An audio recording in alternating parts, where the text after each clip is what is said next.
exponencial que va a ir sufriendo de acá, ¿no es cierto?, por lo menos en los próximos 5 años.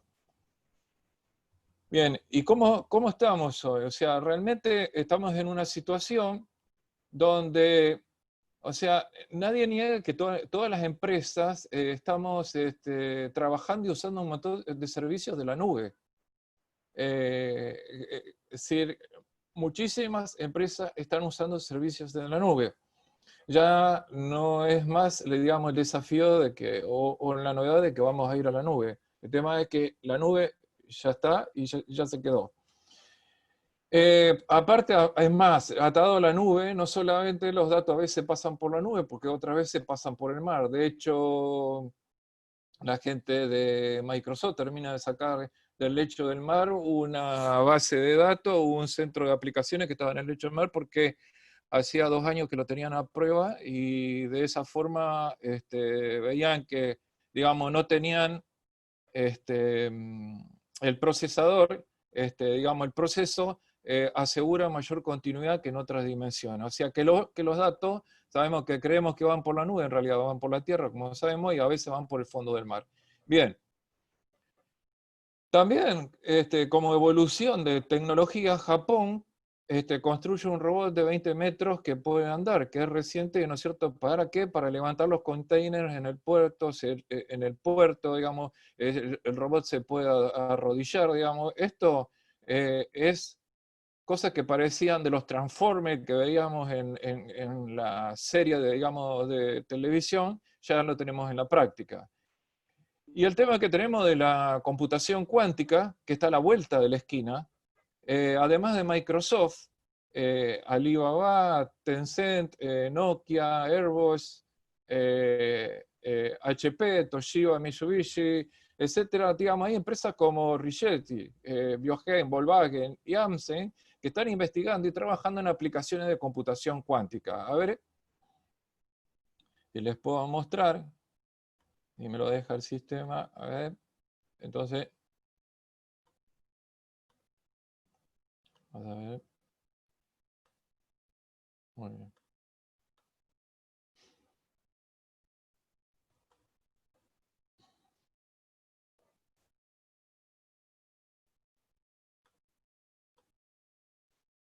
Bueno, segundo.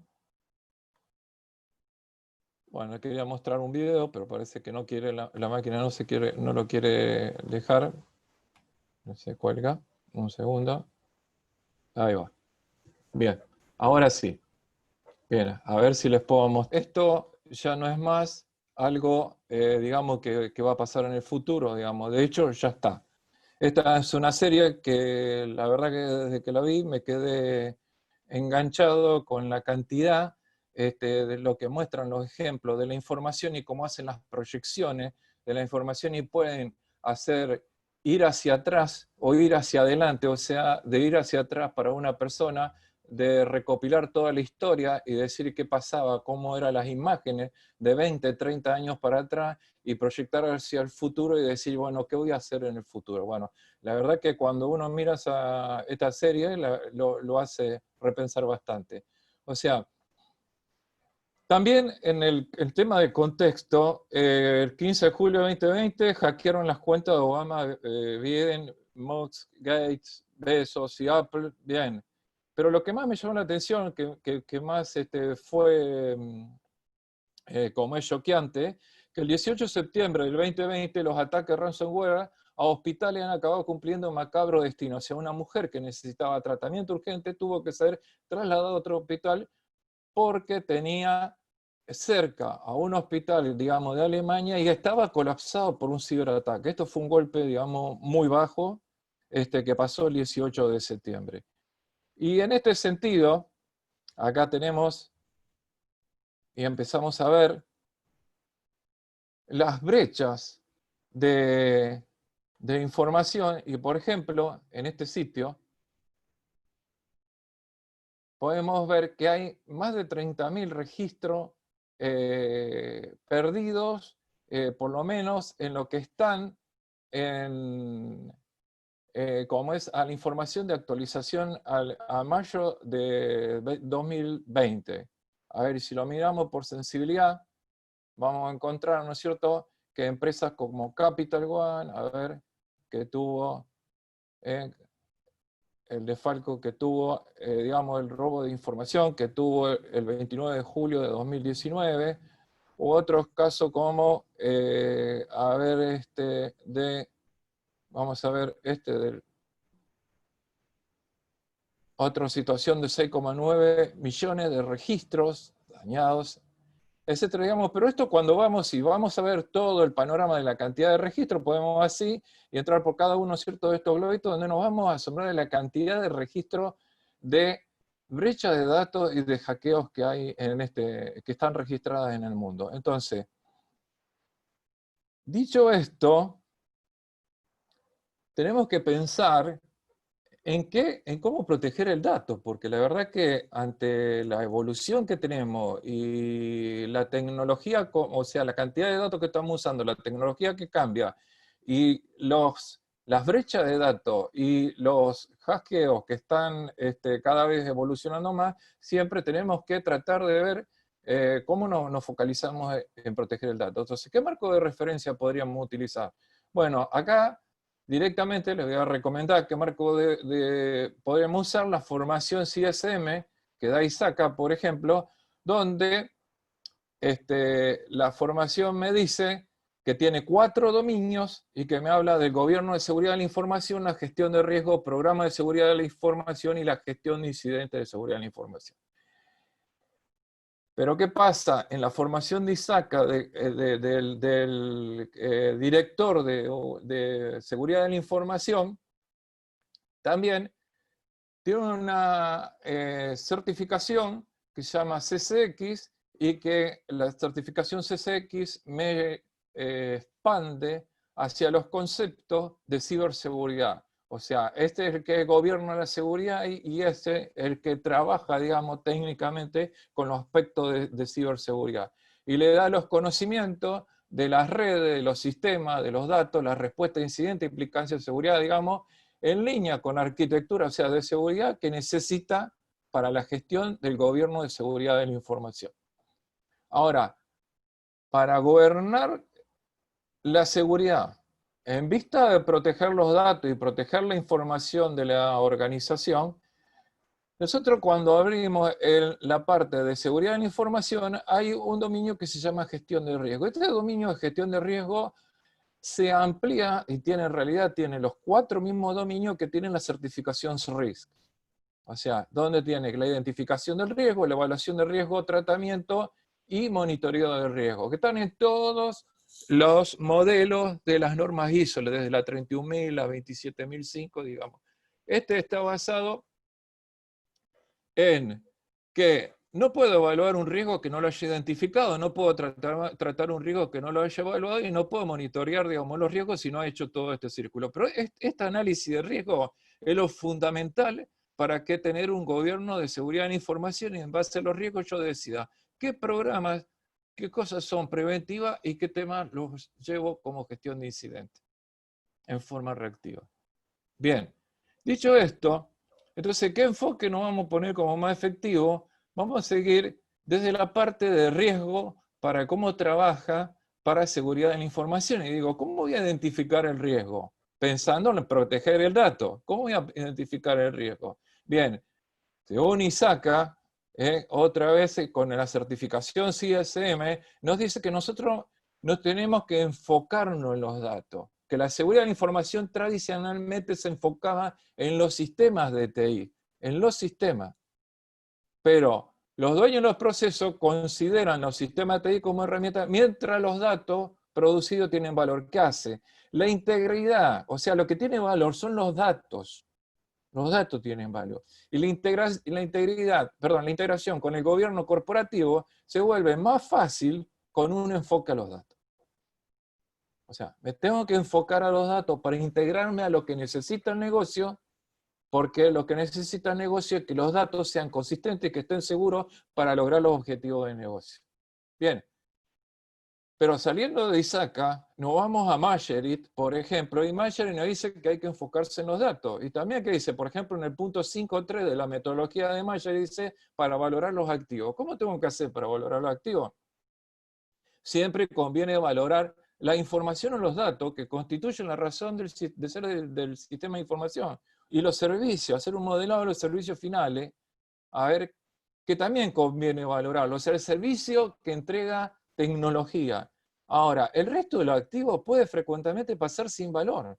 O sea, el resto de los activos son como las capas de la cebolla, como lo vamos a ir viendo más adelante. O sea, y también es difícil valorar las personas en general, pero si un puesto supone una formación lenta y trabajosa, hay que tener en cuenta que la persona que se desempeña ese puesto se convierte muy valiosa. Por ejemplo, lo que son los analistas de sistemas operativos, o sea, lo que son analistas de software de base, lo que son analistas de las aplicaciones críticas, llegan a ser muy valiosas como es para la organización, porque si ese analista se va, nos puede generar un gran problema de dependencia de la persona que tal vez la tengamos que ir a buscar de la casa porque nos resuelva la continuidad del negocio. Estoy haciendo enfoque de análisis de riesgo. ¿Bien? También, siguiendo con el enfoque de los datos, fíjense la situación que me llama la atención. Es decir, antes de COVID, quien habrá escuchado nombrar, habrá visto COVID, el modelo, el marco de referencia de ISACA. El COVID-5 hablaba de Haití, y Haití usado como se refería a lo que era el departamento organizacional. Y hoy, COVID-2019 dice Information and Technology, o sea, abre dos aspectos, o sea, dos grandes ramas, uno que es lo que se genera, o sea, el manejo de la información, y otro el manejo de la tecnología. Bien. Dicho esto, también desde la formación de CSM, me dice que tendría que enfocarme en los datos. Ahora, ¿cómo enfocarme en los datos? ¿Por qué? Identificar cuáles son los datos críticos para la organización, que se puede derivar en la criticidad de los procesos que utilizan estos datos. O sea, cuáles son los datos críticos que pueden derivar en los procesos. No al revés, los procesos que son de sistemas que derivan, o los sistemas que derivan a, sino cuáles son los datos críticos. Tengo que tener un nivel de abstracción de ver cuáles son los datos críticos. El nombre del cliente, el sexo, la dirección, no sé, etc. Y la sensibilidad que puede derivar en una fuga de información. Yo tengo más probabilidad de que se fugue la información cuando no sé cuál es la información sensible para la compañía. Ejemplo, yo he trabajado hace muchos años atrás en una empresa que era de productos lácteos. Y la empresa, por ejemplo, tenía lo que se llama la fórmula de la manteca. La fórmula de la manteca era, digamos, su producto estrella. Entonces, ese producto es recontrasensible, porque si ese producto se va a la competencia, se me termina mi calidad de servicio versus la competencia. Entonces, eso lo tengo que guardar bajo 4 llaves, o 5, no sé. Entonces, la clasificación inicial puede consumir mucho tiempo. O sea, esto no es nada fácil con el tiempo, pero el mejor enfoque es siempre iniciar lo más pronto posible. Clasificados los datos, tenemos en cuenta que estamos haciendo la clasificación, pero tenemos que tener a la vez, no perder de vista que mientras estamos trabajando, la gente, los atacantes, están también trabajando ellos. Entonces tenemos que saber cómo trabaja un atacante, cómo trabaja un hacker. O sea, cómo trabaja un hacker según un modelo de ISACA, cómo trabaja un hacker según un modelo de OWASP. Son iguales prácticamente. Es decir, el hacker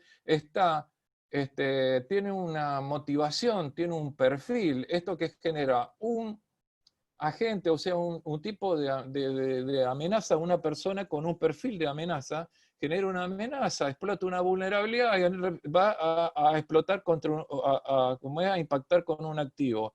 Lo mismo, el mismo modelo, similar, dibujo, desde el punto de vista de OWASP, el atacante que busca una vulnerabilidad. ¿Y la vulnerabilidad cuál es? La debilidad del control.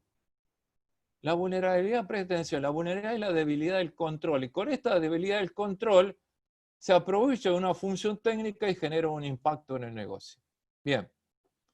Entonces, ¿qué estamos viendo? es conocer los vectores de ataque que me van a desproteger, o sea, que van a venir contra el dato.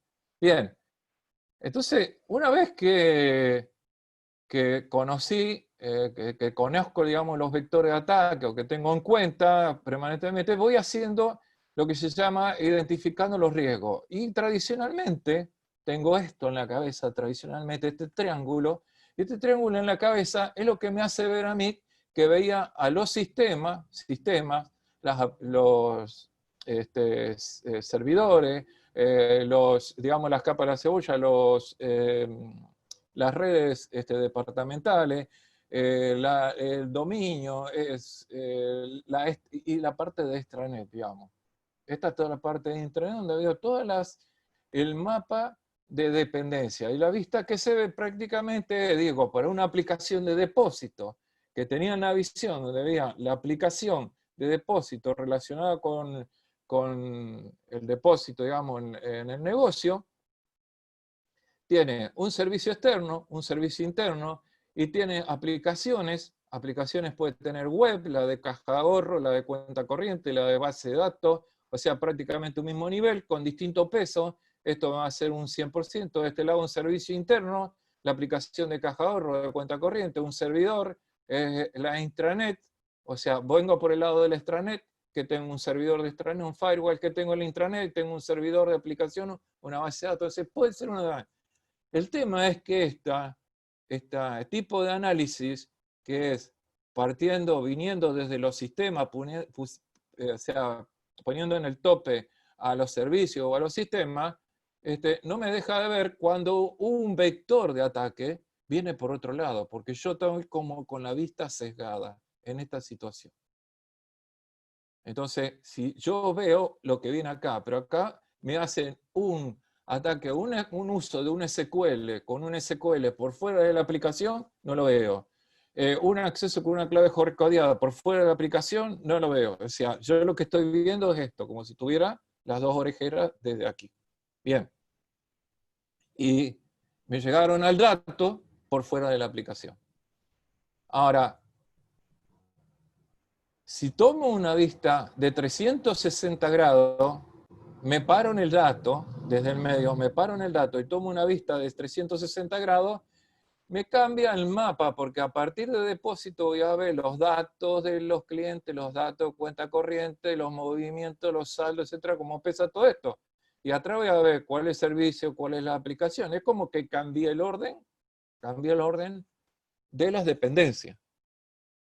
Y esto lo que tiene es que cualquier ataque que venga de cualquier lado, parado acá en el medio, lo estoy viendo con todo el radar. La vista cambia. ¿Sí? Ahora, también para identificar el riesgo, acá tiene el modelo en el RISC IT Precisionary, que está en el modelo 2020, de julio 2020, es reciente, y me dice que uno de los escenarios de riesgo más histórico, digamos, el escenario de riesgo histórico, que es el perfil digamos, de riesgo de ciberseguridad primario, el primer perfil de riesgo de ciberseguridad, que es el robo o la pérdida del dato. ¿De qué dato? De los datos personales, de crédito, de los datos de negocio, o de cualquier otro tipo de dato que es competitivo. O sea, entonces, y si vengo por hacer un análisis de escenario, no vine por análisis activo, vengo por un análisis de escenario, que me dices acá, ojo con esto, que el dato vale muchísimo.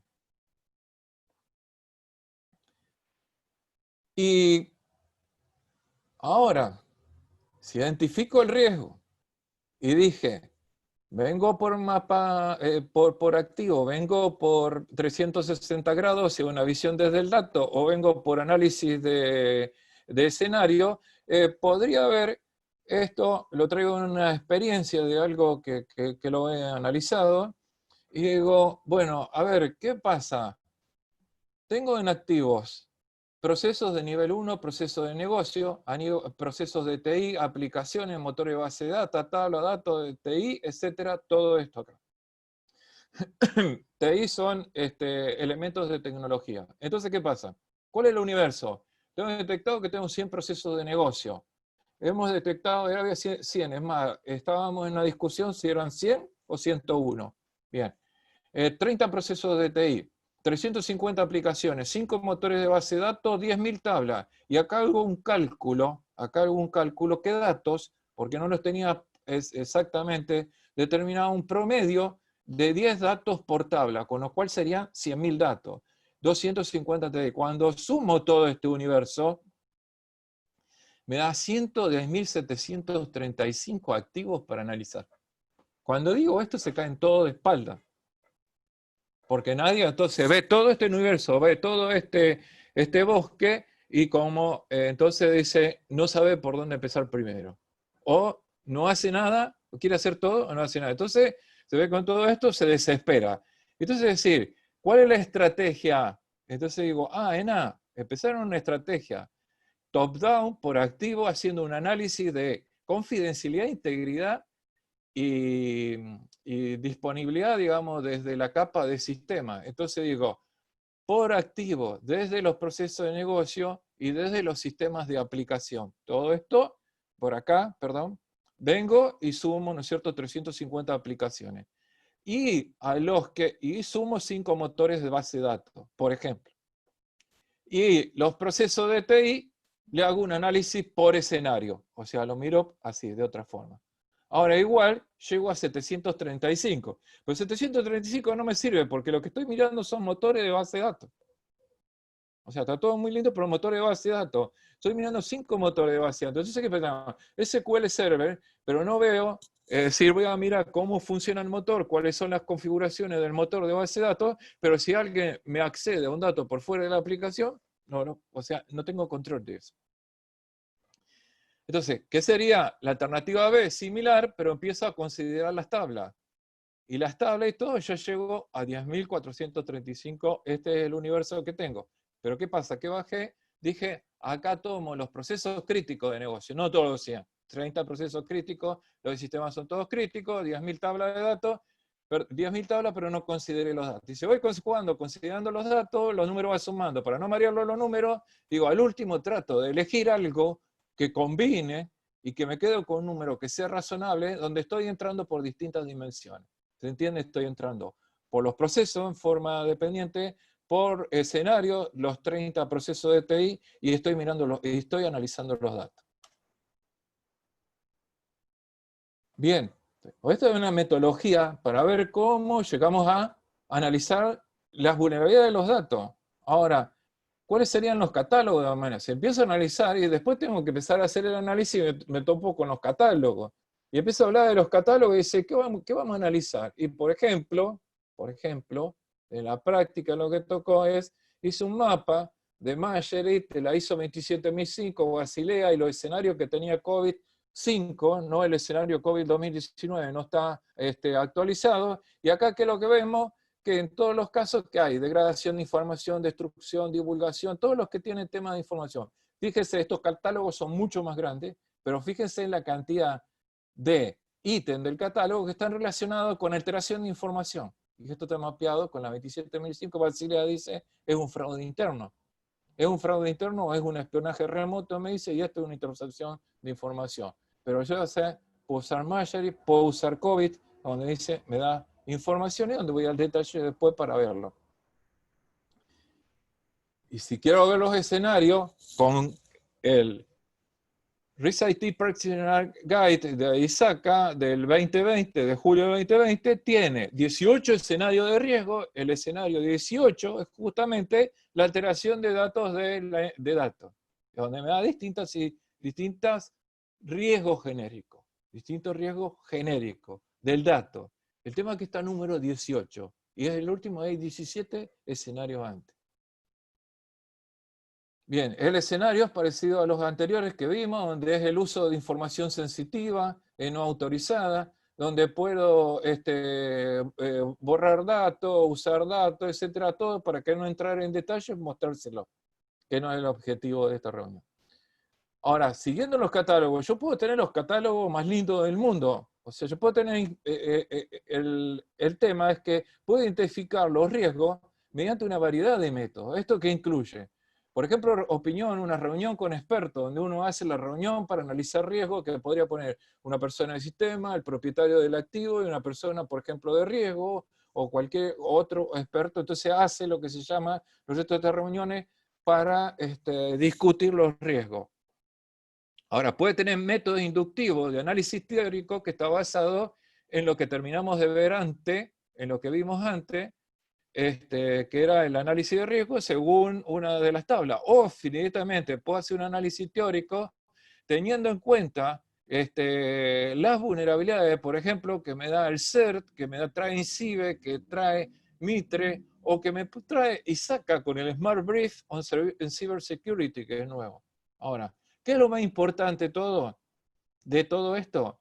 El método histórico basado en la evidencia, que la revisión de eventos históricos, usar la lista de verificación, la revisión del problema, o sea, usar lo que es la gestión de incidentes. Las lecciones aprendidas siempre me van a servir para enriquecer el análisis de riesgo y para ver toda la lección aprendida, cuántas veces me alteraron los datos, cuántas veces usaron SQL. En un momento tenía, es decir, en un momento dijimos en la organización, vamos a poner firewall de base de datos. Vamos a poner firewall de base de datos. Bueno, el firewall de base de datos no es la panacea. El firewall de base de datos tiene que estar configurado. ¿Por qué? Ponían firewall de base de datos, pero seguían dándole permiso a 30 personas de desarrollo para que usen un SQL a la noche, para que no se claven los procesos a las 2 o las 3 de la mañana, porque el banco tenía que abrir a las 8, por ejemplo. Bien.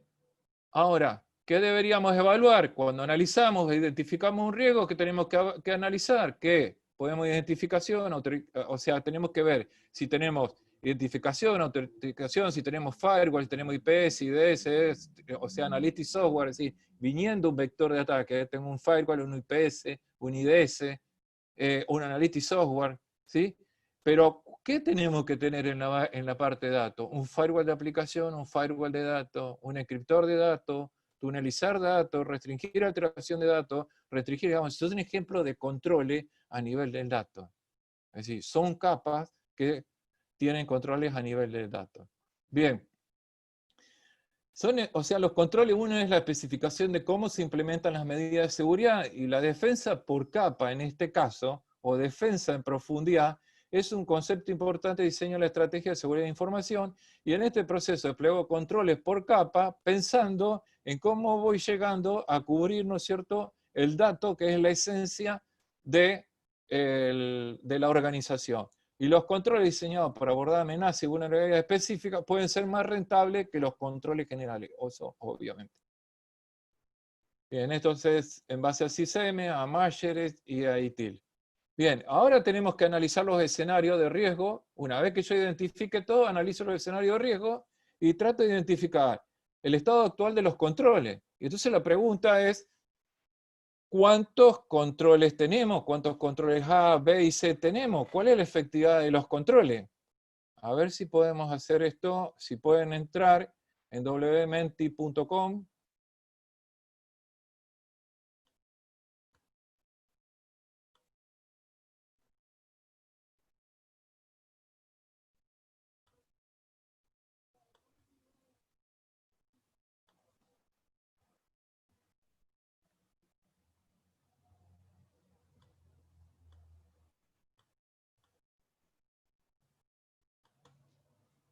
Ahí se los presento.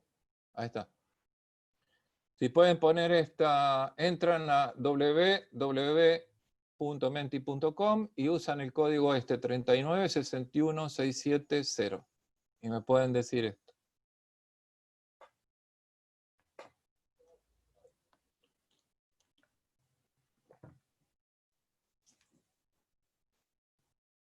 Cristina, ¿se escucha bien?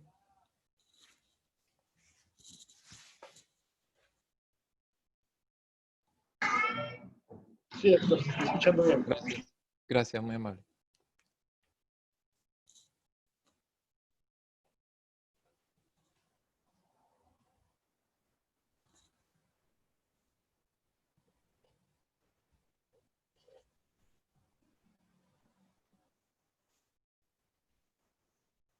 Bien.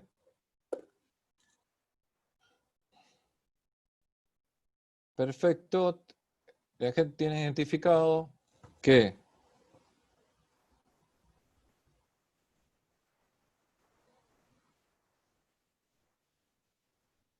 listo, casi todos estamos.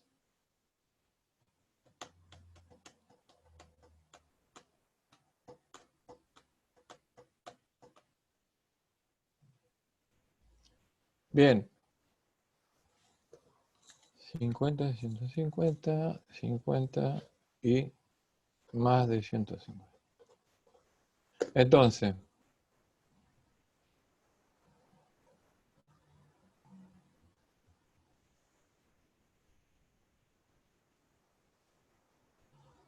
bueno, y vamos a la próxima.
Bueno,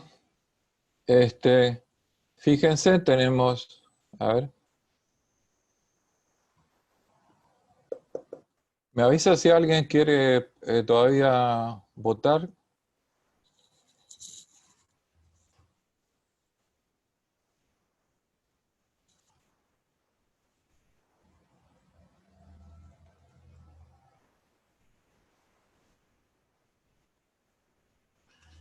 Bueno, gracias por participar. Acá tenemos un tema que hay muchos que no tienen identificado controles de tablas de datos, controles de datos implementados. Después hay 1, 2, 3, bien. Y antes estábamos hablando, cuando había controles de TI, de que había muchos que tenían, la mayoría estaban en 150. Así que acá tenemos un tema para repasar. Entonces, ¿qué pasa? Acá no es no voy a ser de abogado del diablo, pero realmente lo que tenemos que tener que pensar es, si dijimos que es impostergable proteger el dato, empecemos a pensar que tenemos que controlar los datos. La tecnología está, pero tenemos que empezar a controlar los datos, a ver desde el enfoque del dato. Bien, es la proporción, o sea, del dato es baja y realmente a veces pasa en muchos casos de que hay esa diferencia de controles de datos versus los controles de los procesos, o sea, de tecnología. Pero a su vez, identificados los controles, uno tiene que analizar, identificar el estado actual de los controles, porque en diseño resulta que los controles, a veces, por el tipo de control, el alcance, la frecuencia, naturaleza, responsabilidad y evidencia, no son fuertes. A su vez que tenemos 150 controles, ahora sabemos qué tipo de control tenemos. Si el tipo de control es, si es preventivo o si es reactivo, no es lo mismo el control preventivo con uno reactivo. ¿Cuál es el alcance? ¿Cuál es la frecuencia? ¿Se hace todos los días, todos los meses? Digamos, tiene distintas valoraciones. ¿Cuál es la naturaleza? ¿Es un control automático? ¿Es un control manual? ¿Es un control dependiente de TI? tiene distinta clasificación. El control es más fuerte cuando es más automático y cuando es más preventivo. Están claras las responsabilidades. A veces las responsabilidades no están claras porque están difusas. La frecuencia, a veces si uno lee el control, dice periódicamente se va a usar este control. ¿Cuánto es periódicamente? ¿Por día? ¿Por mes? ¿Por año? Y ni hablemos cuando llegamos a la parte de las evidencias. Entonces, tenemos que saber, la metodología dice cuál es el estado actual de los controles. Cuando identificamos los riesgos, cuál es el estado actual de los controles. ¿Y cuál es el cumplimiento? Tenemos diseño y tenemos cumplimiento. Porcentaje de desvío, puede ser que el diseño esté bueno, pero el cumplimiento, ¿cómo es? Tenemos que tener en consideración estos dos valores. Bien, ejemplo, me sale en la práctica, para analizar los controles, para ver un plan de contingencia, el año 2009 usé el COVID 4.1 para una empresa de mercado a término aquí de Argentina. Entonces, ¿qué vimos? Hicimos un mapa, un tema de dependencia de servicio y fuimos recorriendo desde el puesto central de que se prende el grupo electrógeno, de que se prende el DNS server, el Active Directory, digamos, el servidor A, la base, digamos, es la secuencia de los servicios, el flujo de datos y cuál es la descripción de cada uno de estos servicios, desde que está en el host, en la zona, o sea, de la parte del servidor, desde que está en la parte de comunicaciones, que saltó desde el sistema aplicativo, saltó un switch, fue un router 1, un router 2, un enlace, etcétera, se fue desde Rosario, obviamente esto era en Rosario de Argentina, se fue a una UPS de sucursal remota, un router remoto, digamos así, ¿para qué hicimos todo esto acá? Y un mapa de dependencia, y vimos qué categoría era facility, servidor, etcétera, para ver si teníamos redundancia o no. Y con eso, el estado de los controles, de cómo estaba, me decía cómo tenía que fortalecer el control. Bien, ahora, ¿cuál sería el plan estratégico? Para ir al plan estratégico, es decir, yo ya identifiqué el riesgo, lo evalué, entonces ahora vamos al plan estratégico. El plan estratégico, el análisis de riesgo, es la 27001. El plan estratégico de análisis de riesgo es el plan de seguridad de la información, pero el plan de seguridad de la información yo podría hacer copy-paste de una 27001, no sirve. Vamos a comentarle. ¿Qué dice de ISACA? ¿Cuál sería el plan estratégico para abordar la protección del dato? Las metas de negocio son establecidas por un consejo de dirección. El gobierno asegura que la estrategia se mantiene consistente con este negocio y el gobierno de seguridad de la información proporciona esta orientación estratégica. Ahora, enfocarse en los datos, la integración con el gobierno corporativo se vuelve más fácil con enfoque a los datos, lo vuelvo a decir. ¿Y qué pasa? ¿Qué tenemos que hacer? Esto. Son dos triángulos inversos. O sea, yo tengo que ver, analizar el riesgo antes de escribir. ¿Qué hago normalmente? Es decir, no tengo nada, escribo copy-paste de la 27001 y pongo una política de 200 hojas. Es una locura. Una política de 200 hojas, de 280 hojas, no sirve porque los directores tienen poco tiempo y la política es de 10 hojas, de 20 hojas, pero no de 200. Entonces, analizo el negocio, analizo el contexto y el riesgo inherente. En base a eso, piso la pelota como el número 5 en la cancha, analizo la estrategia y en función digo, el dato, ¿cómo tengo que proteger? Y escribo la política, la norma del procedimiento para proteger esto. No es que escribo otra cosa y después hago otra. O sea, lo escribo para analizar. Por supuesto que esto, mientras escribo esto, los riesgos están, pero bueno, siempre hay oportunidad de comenzarlo a hacer. Bien, ¿y cuál sería el plan estratégico para abordar el dato? On-premise, gobierno de seguridad de información, ejemplo de control, restricciones de acceso, control de cambio, control de proveedor. Ahora, para el dato, gobierno de datos, control de acceso al dato, control de modificación, control de alteración de datos por fuera de la aplicación, el resguardo de datos, confidencialidad, integridad, disponibilidad de entrada, proceso y salida de la información. Si ven el flujo de la información, nunca le van a errar en este tema. Nunca. Y este es la controles de entrada, proceso y salida, de confidencialidad, integridad y disponibilidad de la información. Vamos, estos son controles básicos que tendría que tener la protección para pensar en el dato. O sea, de este lado pensé en la tecnología en general, pero estoy pensando en el dato. Bien. Pero no solamente tengo que pensar en el dato en la Tierra, sino que tengo que pensar respecto a la nube. Entonces, cuando voy a la nube, voy a ver las capacidades que me da el proveedor. De hecho, tengo que verlo por un servicio tercero. ¿Cómo hace el control de cambio? Construir la seguridad del proceso de diseño, o sea, las implementaciones en la nube, se diseña muy a menudo desde cero. O sea, es una oportunidad para hacer un nuevo control de cambio bueno. Y la información. Y entonces en la nube, ¿qué puedo ver? Cloud Security Alliance, Cloud Security Alliance tiene una tabla o tiene una lista de controles mínimos que me dice cómo puedo analizar las interfaces, ¿no es cierto? Que me dice cómo tengo que tener en cuenta la integridad del dato, la seguridad, el inventario, los flujos de información, los datos que no son productivos y cuáles son la protección de los datos sensitivos y enfocarme en el análisis de riesgo del dato, ¿sí? Y proteger la virtualización, porque el virtualizador concretamente teníamos a ver. A mí me pasó en la práctica, me dijeron, Héctor, virtualizamos el proceso, solucionamos el problema del plan de contingencia. Mentira. O sea, lo digo así porque me posiciona, pero no es que se solucionó porque virtualizaron el proceso, se solucionó el plan de contingencia. Me cambiaron de riesgo el escenario, porque el escenario de riesgo tenía un virtualizador, un equipo A y un equipo, digamos, un equipo virtual A y uno B, pero el riesgo estaba en el virtualizador que era uno solo. Pero es una empresa grande, importante, tiene 3 letras, color azul.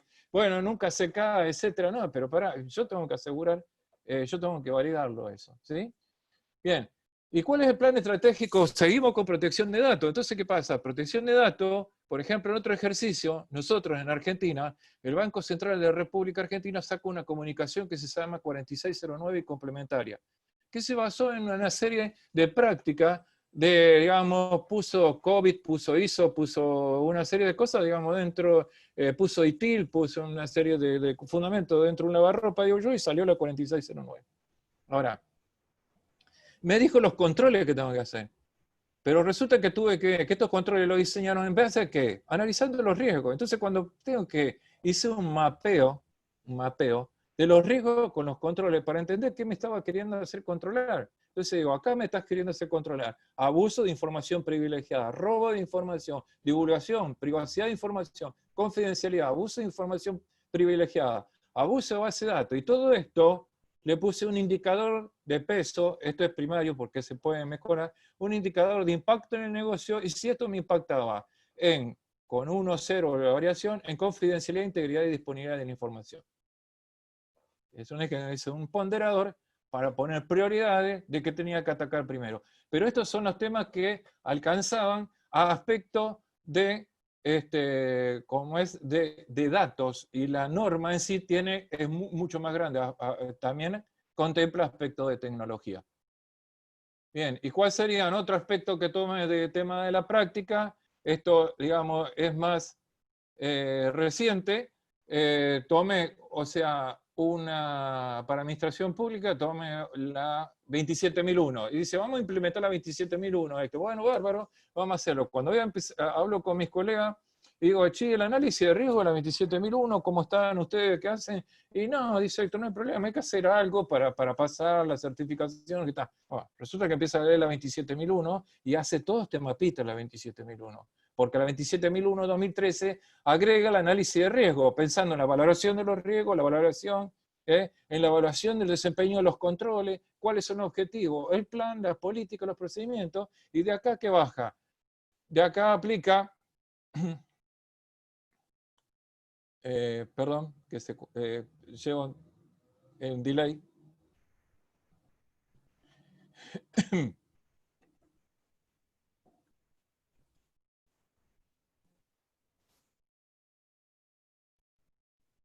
Ahí está. Y de acá que bajamos la 27002, y entonces me dice, ¿qué tenemos que hacer? Los puntos, todo esto, la política, la organización, la gestión de todo, y cómo lo voy a implementar, y si quiero mapeo con otros controles, y me digo, no, voy a hacer ciberseguridad, voy a usar SIS, voy a usar COVID para los indicadores, y arriba le voy a poner los indicadores que me da COVID, le voy a poner las métricas, todo, y hago este modelito, por ejemplo. Para no alcanzarlo, en el tema acá, tengo en cuenta los datos. O sea, los datos los tuve en cuenta tangencialmente para ver por el modelo que querían implementar. Ahora, para dar un cierre a esto y para hacer honor al tiempo que tenemos, prácticamente, redondeando la hora, no, por la presentación, bueno, estamos en el cierre. Entonces, ¿qué pasa? Para mí, conceptualmente, la tecnología seguirá evolucionando, o sea, de la nube, vamos a pasar de la nube, como dije, a distintos procesadores, va a existir temas de IoT o de, digamos, temas de robótica, etcétera, como el robot que termina está en Japón, o la computación cuántica que está a la vuelta de la esquina, prácticamente, no sé, en 2, 3, 4 años, ¿qué pasará? ¿Cuánta computación? Porque es como esto crece exponencialmente, digamos, es costoso y todo, pero vamos, es remontarme a la historia de lo que pasó antes y esto se va, digamos, en un futuro inmediato van a tener computación cuántica. Bien, entonces, la tecnología cambia, pero los varios datos van a permanecer. O sea, ¿qué datos van a permanecer? Vamos a tener datos de salud, vamos a tener datos de tarjeta, vamos a tener información de todo, y estos van a ir por la nube, van a ir por la computación cuántica y van a tener una salida.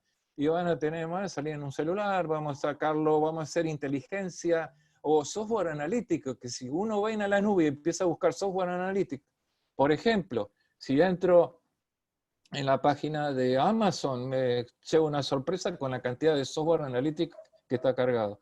Y sí, que tengo que perder de vista es que la tecnología cambiará, pero los datos críticos permanecerán. Yo voy a seguir siendo el mismo nombre, la misma persona, voy a seguir teniendo el mismo apellido, el mismo domicilio, la misma religión, el mismo sexo, el mismo, no sé, el saldo va a variar.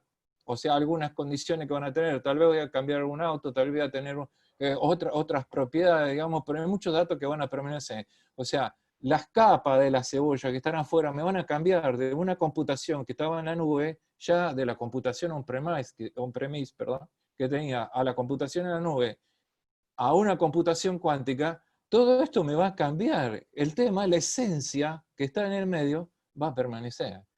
Entonces, prácticamente, apliquemos un programa de seguridad de la información teniendo en cuenta, viendo los eventos relacionados con el dato. Entonces, una persona parado acá que ve un evento que pueda afectar un dato, y este evento, en esta forma, tenemos que analizar riesgo, no esperar que pase, minimizar la posibilidad de que pase, y para eso hacemos un plan de protección. Esta es la parte de los controles proactivos, antes de que el evento pase.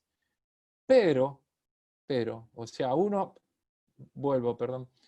sea, no espero que pase. Minimizo la posibilidad, o sea, lo que trato de que ver los controles que están, analizo los controles que están para mitigar ese riesgo. Tengo un plan de protección para que, en virtud de los riesgos que analizo más críticos, esta brecha se achique y me pueda mitigar este evento que estoy visualizando que va a pasar. Pero a pesar de que haga análisis de riesgo, los eventos suceden igual. Porque puede ser cosas que yo tengo, o sea, previstas, y otras que son imprevistos, digamos. O sea, pasa, de hecho, nos pasa. A ver, si pasa el incidente, ¿qué tengo que hacer? Proteger la vida. De hecho, ahora tengo que proteger la vida, y lamentablemente más en la situación que nos está tocando, donde tuvimos que salir, ¿no es cierto?, primero a proteger la vida, a contener, a evaluar el daño, o sea, a evaluar el incidente, a determinar la causa, a reparar, a revisar y comprar acá las famosas lecciones aprendidas para que retroalimente este análisis y este circuito va siendo así en forma indefinida. Esto es ni más ni menos que el programa de seguridad en la información, y si lo quiero hacer protegiendo la información o protegiendo la tecnología, pero no perdamos de vista cuando me dijeron que tienen 50, 150 o 150 controles y que por ahí tenemos visualizados controles de los datos 3, yo creo que tenemos que repasar esa situación. Y las organizaciones deben continuar mejorando los procesos de respuesta a incidentes. Tengo que continuar en esto de parto, mientras desarrollan simultáneamente enfoques proactivos de largo plazo. Esto me pasa a menudo, pero tengo que pensar para adelante. Y esto así. Y esta lección aprendida me alimenta. Es decir, hay que enfocarse en los datos. La seguridad de la información tradicionalmente se ha enfocado en los sistemas. Los dueños de los procesos de negocio consideran los sistemas de TI como herramienta, mientras los datos producidos tienen valor. Y la integración, entonces, de estos datos, o sea, de la información que es crítica para el negocio con el gobierno corporativo, se vuelve más fácil con el enfoque a los datos. Dicho todo esto, le agradezco muchísimo por la atención y estoy a disposición para alguna consulta que haya quedado.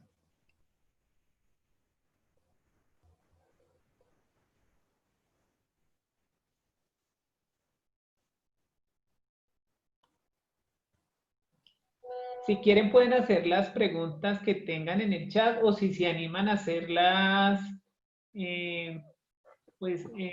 como lo quieran, o sea, en el chat o por voz, como se sientan más cómodos. Bueno.